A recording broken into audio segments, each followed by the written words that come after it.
First, I'd like to acknowledge the presence of higher intervention that guides my life's journey, and equally recognize the blood, sweat, and tears of my ancestors and my family on whose shoulders I stand. Telling me that I'm obsessed with talking about racism in America is like telling me I'm obsessed with swimming when I'm drowning. Racism is so universal in this country, so widespread and deep-seated, that it is invisible because it's so normal. To be a Negro in this country and to be relatively conscious is to be enraged almost all the time. This year was a tough year. Due to television, technology, and the power of social media, the ghost of our country's shameful history that is inextricably linked to race and racism was uncovered. The ghost is alive and well, and it still haunts us. It feels fitting that I landed in the world of trauma, because the work of trauma is the work of truth-telling.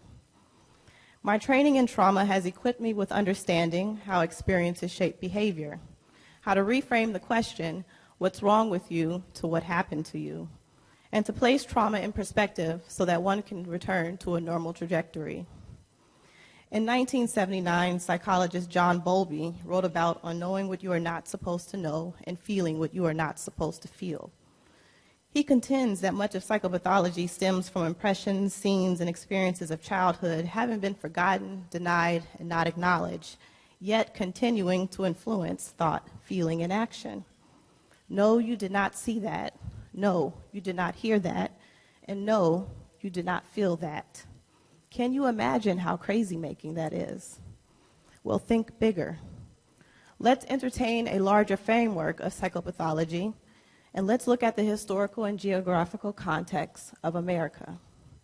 What are the impressions, scenes, and experiences of America that have been forgotten, denied, and not acknowledged, but yet continues to still influence thought, feeling, and action? Colonialism, genocide, slavery, oppression, shame, pain, and guilt. If Vincent Felitti identified a set of adverse childhood experiences that lead to long-term health outcomes, these are the atrocious cultural experiences of our country and the feelings that lead to symptomatic behaviors that find themselves in our economic, educational systems. Crazy-making. The long-term impact has been toxic in the matter of life and death for some of American citizens.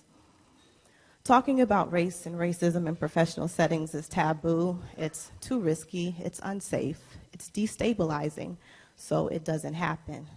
And this is where I disagree. Martin Luther King said, just as Socrates felt that it was necessary to create a tension in the mind so that individuals could rise from the bondage of myth and half-truth, so must we seek the need to create the kind of tension in society that will help men rise from the dark depths of prejudice and racism. And I got hung up on this notion of creating a tension in the mind.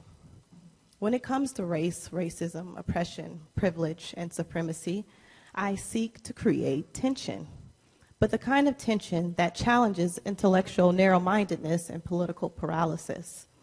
And let me be clear. Just because you hear me say I seek to create tension, that does not mean that I seek to create division. But it will be messy and it will be disruptive. But what growing pains have you ever encountered that weren't challenging? I aim to create learning environments where we can disagree, where multiple perspectives can be held in one room at the same time, and where budding professionals can examine their anchors, why they believe what they believe, and why they know what they know. That's where you learn, and then that's where you grow. When all that you know is not agreeable, and you're challenged to at least be in the presence of differing minds.